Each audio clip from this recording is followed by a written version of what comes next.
Good morning. It is finally the day, isn't it, George? Yep. Today is the day we collect our motorhome.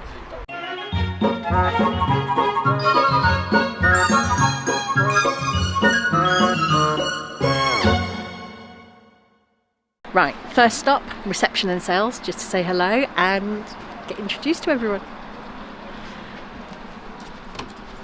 Hello! Hey, hi Lottie. Fabulous, Lottie. Should we go and see your van? Let's do it. Come on, let's go. Oh, your energy is wonderful. I can see the van. I know.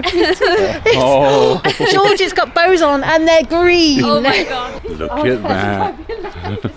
I expect you to be driving down the motorway with the bows on for the next You want to leave the bows on? Yes. Welcome. Come and have a look at your new spin. Excellent, thank you. Have your handover. Thanks, Lottie.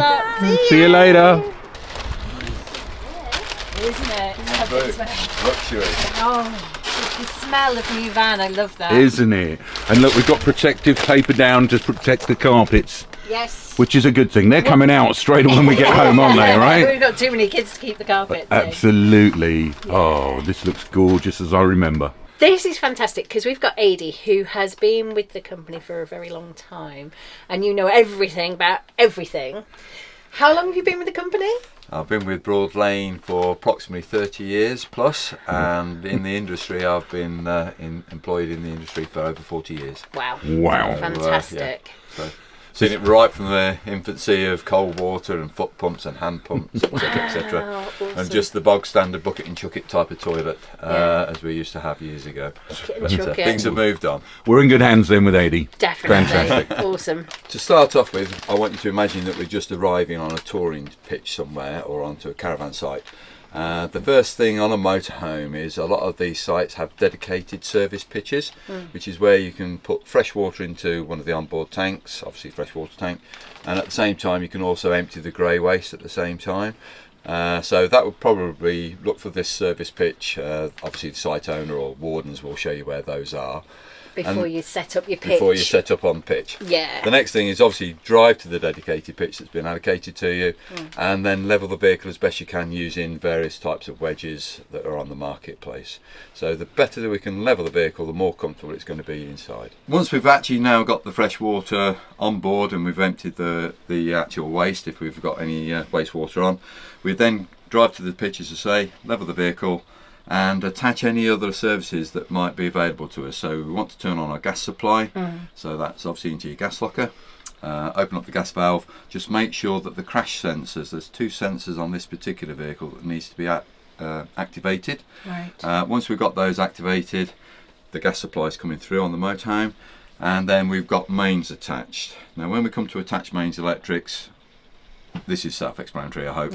Connect to the motorhome first and then to the site post. Right. If we connect to the site post first, we're travelling with a live lead in a hand. Yeah. And not recommended. From there, we're then going to come to what I call the power supply unit or PSU unit.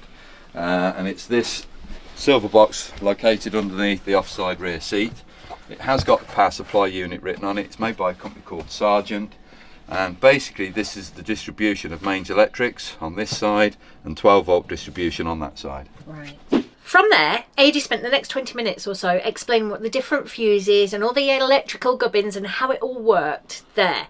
Now, I don't really need that level of detail, and I don't think you do. You can ask for it when you have your own handover. From the rear electrics, we moved on to the brain of the van, which is the Swift command panel. This is very fancy and very new to us. The first button I'm going to talk you through, because Adey went through this in a lot of detail. You're going to get the Lindsay or dummy version a lot quicker. So the first button I'm going to tell you about is the water button. This is exciting because at the touch of a button you can see how much waste and how much fresh water is left in your tanks. You can set alerts, so when you get too low it will let you know with an alert. And that will also link to the app or the web interface on your phone as well. That's clever. Now, Steve's absolute favourite feature of this is the fact that at the touch of a button, he can empty those tanks wherever we are. Now, if you remember in our old van, it was a lever that was under a bed, that was under all the things that we had to store under the bed. So this is much, much quicker. You can also access the tank heaters here as well, which is very good, and you can set up frost alerts. Very good. You can access the water pump. It looks like a tap. Turn it on, turn it off. The awning lights can be activated here, on and off. Now the lighting on the light bulb switch are the pelmet lights around the valves, around the van, and you can set the intensity and also just turn them on and off. Next button is the heating and the boiler system, which can be controlled in two ways. We've got two panels. We've got the Adey system, and then we've got the command system. Now in the Adey system, you can control the heat, the water temperature, and where the power is coming from, either gas or electric. You can pick that there. You can also set timers, and you can set delays as well.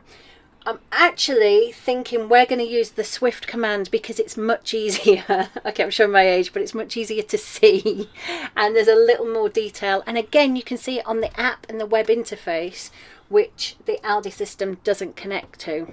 Another little tip that Adey explained that I didn't know before is if you go into your Adey system and scroll through the settings, you can see an icon that's the shape of a mountain or two mountains.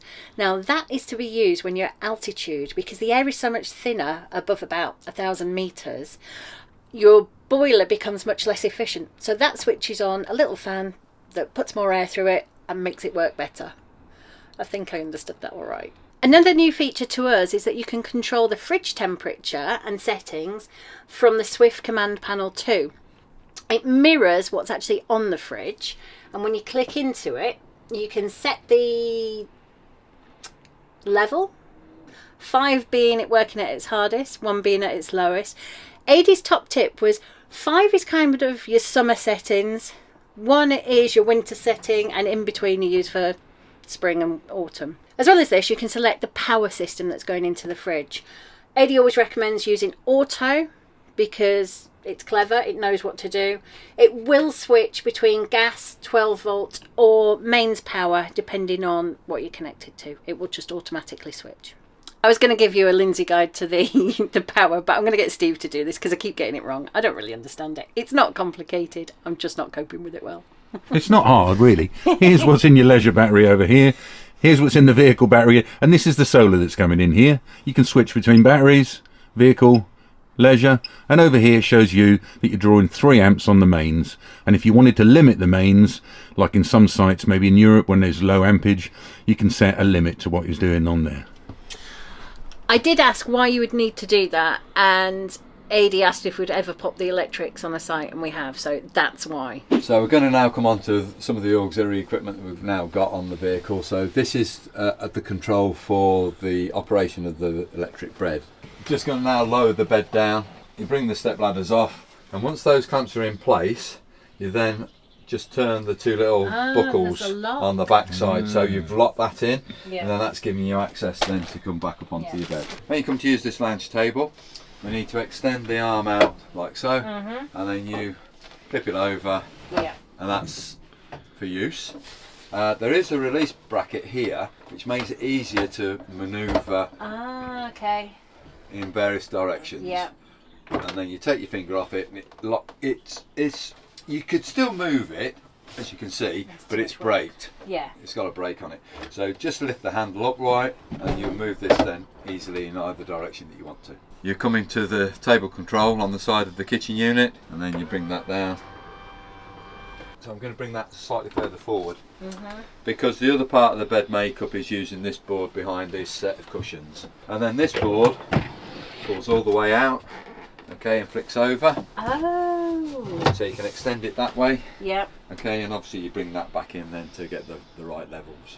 Okay, so located underneath this rear offside lounge seat, we've got the Adey combi boiler. So this is your central heating system, your hot water. The couple of items I want to point out is the drain down valve. So this, you find there's a blue water pipe feeding into the tank, and it's got this valve here. When I raise that valve in an up vertical position, you can hear the water dropping out onto the ground underneath. When it's horizontal as it is now, I've just closed it, it's serving the boiler with water going into the tank. Now when you come to extend these frames to form a double bed at the back end here, I've obviously got the seat raised, but if you just lower it down slightly and extend it, you've then got the arms that come down to the floor. You lower that down into that position, and obviously the same on the other seat. And the same on this one. You bring them into the middle. Perfect. And them runners, our old one didn't have runners like that. It looks like a nice smooth it's a lot action. smoother. Yeah. It's a lot sturdier than what they used to be. So another nice little feature is just in the back end of the Kon-Tiki. That little door lowers down, and then there's a shelf that extends out. Yep. So you've got something here for drinks and things like that, or additional service. Just my wine. Just my wine. Yeah. It's a lot of wine. It's fine. Creative wine. I will try. It's the creative wine. Someone's got to do it. And then that just slides back and locks in place. Yeah. And then that travel catch just comes in to make sure that's located. This is one of the television points that we've got on this vehicle. So we've got a main supply, 230 volt main supply, we've got a 12 volt supply, and we've also got a coaxial point. So one of the areas where a TV, nice large flat screen TV, of course Steve going in there. Yeah. I know we could fit a 32. Can I think right now fit a 42 up there maybe? Yeah, it's possible. Huh?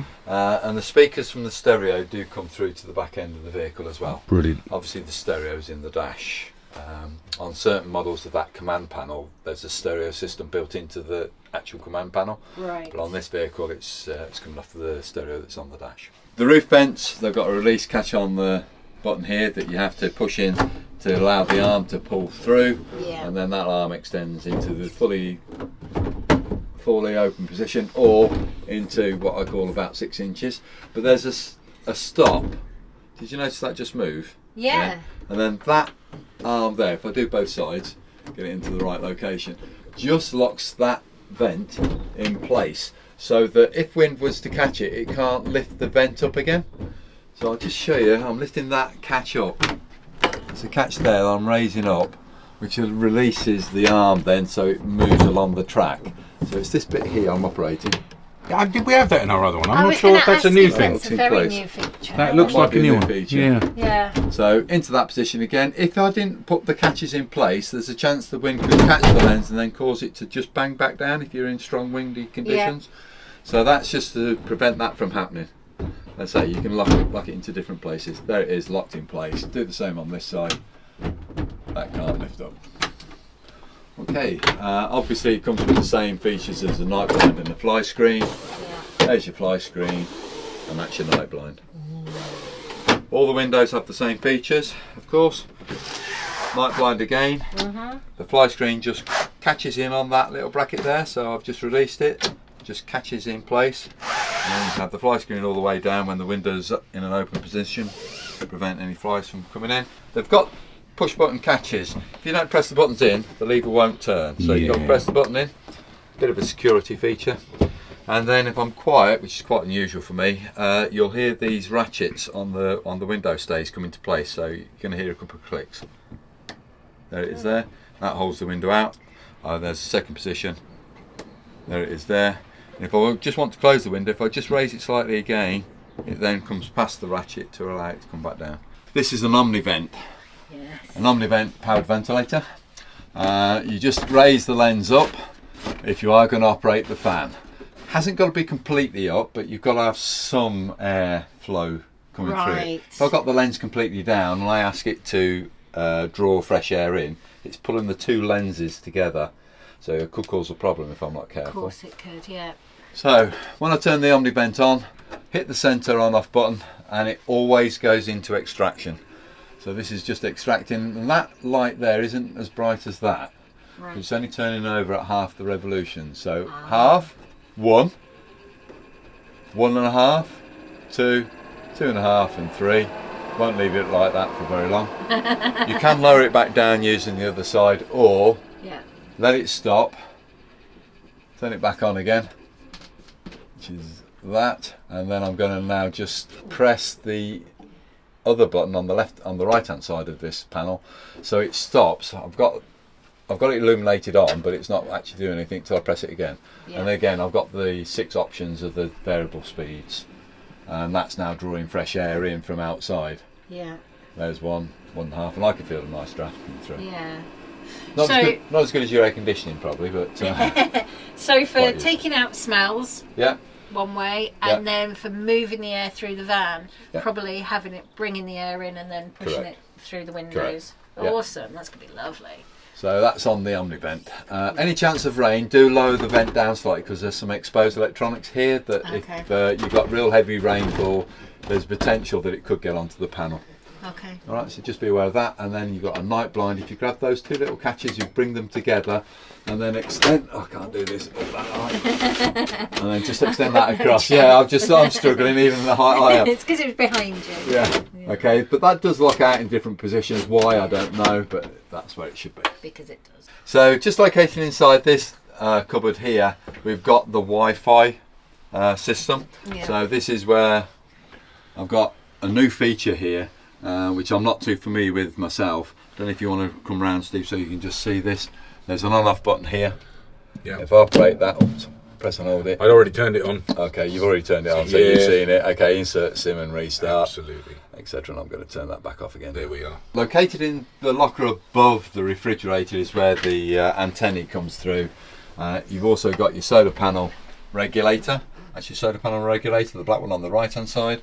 The booster box on the left hand side, the white one with Vision Plus on it. It's got a blue light. Obviously we've got power going through that, which is needs to be turned off when it's in storage.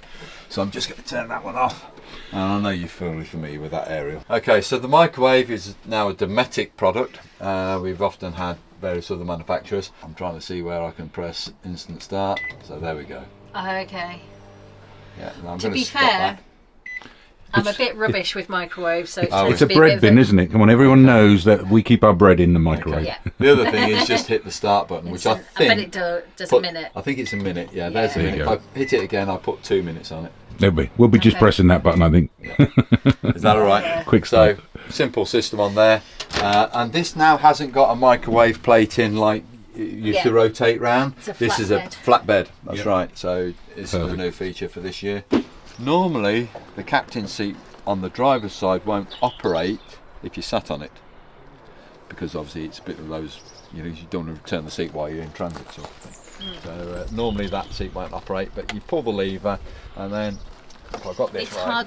Yeah. there we go. We start to move it round. Yeah. Swivels round like so, and then you can move it back the same as what you would before. Obviously the arm lever goes down and the armrest, and you can adjust the height of that by the little turn screw at the front end here to get the different arm levels. Okay, so I'm going to rotate that back round, and then that should lock in. This time it should click there, so it's locked it in place, and then you can bring the seat forward by operating the arm or lowering it back further if you wish to. Underneath this passenger seat is where you're going to find a toolkit, and it's just release it by lifting that arm up like so, and then I remove this altogether. These are like rubberized hinge points. Okay. So I take that panel off altogether because the toolkit you can't remove easily if you leave it in place.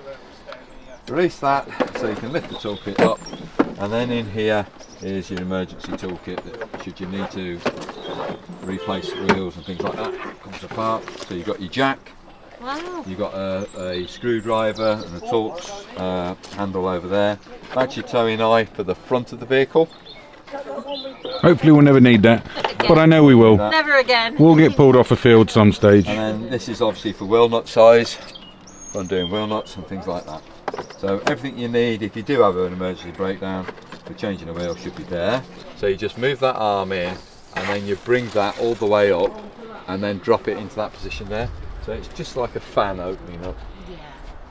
That's even easier than the last ones. Yeah. And then you just slide that forward so it keeps it down and concertinaed in that location. So bonnet release is just to the right hand side of the logo, and then that just lifts up like so.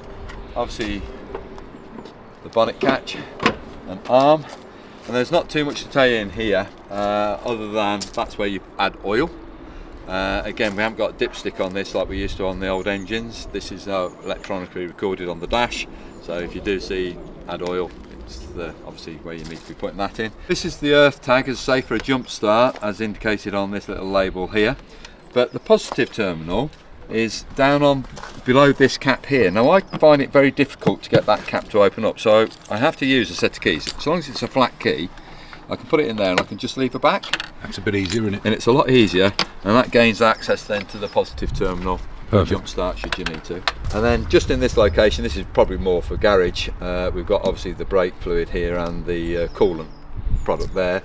And this is a little bit more difficult to gain access to. You do really either want to use a hose pipe or a watering can, and that's obviously the washer bottle fill up. Gotcha. Right, when I do start the engine up, flips down. I've still got mains connected. Yeah, so it's beeping. Indicator why I've got that beep coming on, so I'll be aware of that. And I don't know if it's dual camera. Yes, it is. So as I select reverse, I get a different shot on the screen. So this is the reverse side of it, looking back on the back of the vehicle, and then that's for normal driving conditions, so you can see when vehicles are approaching on motorways. Rear view mirror. Okay. It is tight and it goes into that position there. It does It well. goes up a bit higher on the Goes side higher, to lock yeah. into there. Yay! Yay! To do the roof vent, you must release these two latches here. Yes. So at the moment they were in the unlatched position, because as I pull the screen in, you can see this bracket come in towards that. So that's actually locked. That's unlocked, and this one is in the unlocked position as well. It's going to be great, isn't it, to get some air through there in the Beautiful. hot climates? Obviously, I don't recommend you travel with that open. No. And We'll get locked, ideally. Unlocked for Yes. transit. That's right. So you bring it all the way back down till it won't go anymore. Yeah. That's it. I'll take my finger off the button, and then I lock that lever, and I lock that lever into position. That's the Yeah. transit. Of course, yes, we have got our fly screen and also the night blind, Yeah. should we wish it on that. For a lock and unlock, we do get the awning lights stay on for 30 seconds. We also get the amber lights shine on the outside of the vehicle, just as the flash. So if I open this up again, okay, you get them come on, and it's just saying yes, you've activated or We're deactivated awake. the system. For outside use, Yeah. we've also got access to the loo.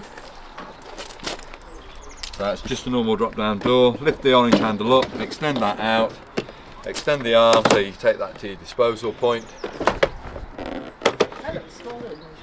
15 litres. Extend the arm round, It is a bit smaller than the other one. Yeah. remove the end cap, and as always before, nothing in here I hope. I didn't do the loo. Did you want me to do anything inside? No, the that's bath? fine. It is fine. That's all that. When you come to put it back in, make sure that handle locks Yeah, that's in place definitely there. smaller than the last one. Yeah, I think we need a spare. we'll get a spare. Now this is what I'm saying about mains electrics. Just be aware that when you have got mains coupled, this is obviously coupled into our site mains at the moment. I don't want to remove that cable without turning it off at the site post first. So technically what I should do is pull that out. I've detached it, and now I'm safe to actually pull my mains cable out and it's not live in my hand. And then finally on this side, I just want to show you where this underskirt locker is. Yeah. And again, what we need now is this other flip key. So it's this key. Turn that through 180. Actually, it's already open. I'll just extend that out. So you extend the arm, lift the lid up, and that's a good storage locker Brilliant. for whatever chocks and things like that you might want to put in there. All mains cables, of course. Yeah, Okay, and then that just slides all the way back in. Turn those locks through 180 degrees. That's locked in place, and that's the same for the other panel that side. These are your fridge vents. The winter vent covers are literally for winter vent. They're not really for this time of the year, unless it's really bad windy conditions. Obviously if you're in the south of France, etc., in the summer, you need that as much ventilation as possible on those. And there you've had the fans fitted. External shower. The shower connection is in there. It is literally for swimming down walking boots, surfboards, wetsuits, kids, the dog, that sort of thing is where the external shower is. And then I'm now coming to the gas locker area. First off, these caps would normally sit on top of the cylinders, around the neck of the cylinder, and then you've got a drawer bracket here that you pull that string to make it tight for transit. Can't fit two mediums in there now. We're going to have one small, one medium, I understand. Correct.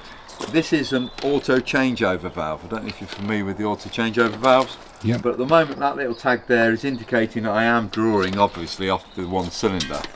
And the two green images here are telling me that's good to go. But if I had two cylinders in use and both connected, yes, I'm drawing off this side, but if the images turn to red, that means that cylinder's now run out. It's drawing off the other side. Wow. And then to get that so that this turns to green again and allow me to disconnect that cylinder, you rotate the valve through 180 degrees. And then the two red images will then turn to green as it is now. So it's now indicating I'm drawing off the other cylinder, not the one that I was originally using. He's done. He's done. That was the most comprehensive tour of a motorhome I've ever seen. It was brilliant. Thank you so much. You've More than welcome. clarified so many issues that I was doing. You've explained why I do things, Right. which is quite interesting. So thank you very, very Well, much. hopefully you found it informative. If I can be of any further help, I'm always contactable on the phone or even an email. I do get back to clients. It does take me a while though sometimes if I'm stuck on the handover. If you're busy. But yeah. I two sets of appreciate keys. that. Thank Lovely. you. Oh, the other way round. The other way around. Thank Thank you very much Yay. indeed for your Thanks, visit. buddy. Thank Thank you. We've just spent an amazing couple of hours with Adey. He has shown us every little detail of this van. He's taken us through the Swift command system, which we kind of knew, but I didn't really understand why I was doing things in a certain way. Now I have a full understanding. Your dealer will give you as detailed or as basic an introduction to your brand new van, depending on exactly what you want. And this time I wanted to be taken through everything. I've always left it over to Steve. I want to understand everything this time too. So we covered the Swift command, we covered the Truma heating, we talked about the different ways that it can work on gas versus electric versus battery, we talked about the fridge, we had another look at the bedding situations, we even had a go at putting the seats up. Now we didn't film that because we need to get better at that. There's a bit of a knack that we just need to understand and figure out, and then I'm definitely going to do you a little video about that. We even sat in the front of the cab and had a look at how everything works through there, just to understand if there are any more details or any little different things that we hadn't picked up when we had our first look around the van. There is so much to this incredible van. I'm so excited to get on the road. It's going to be amazing.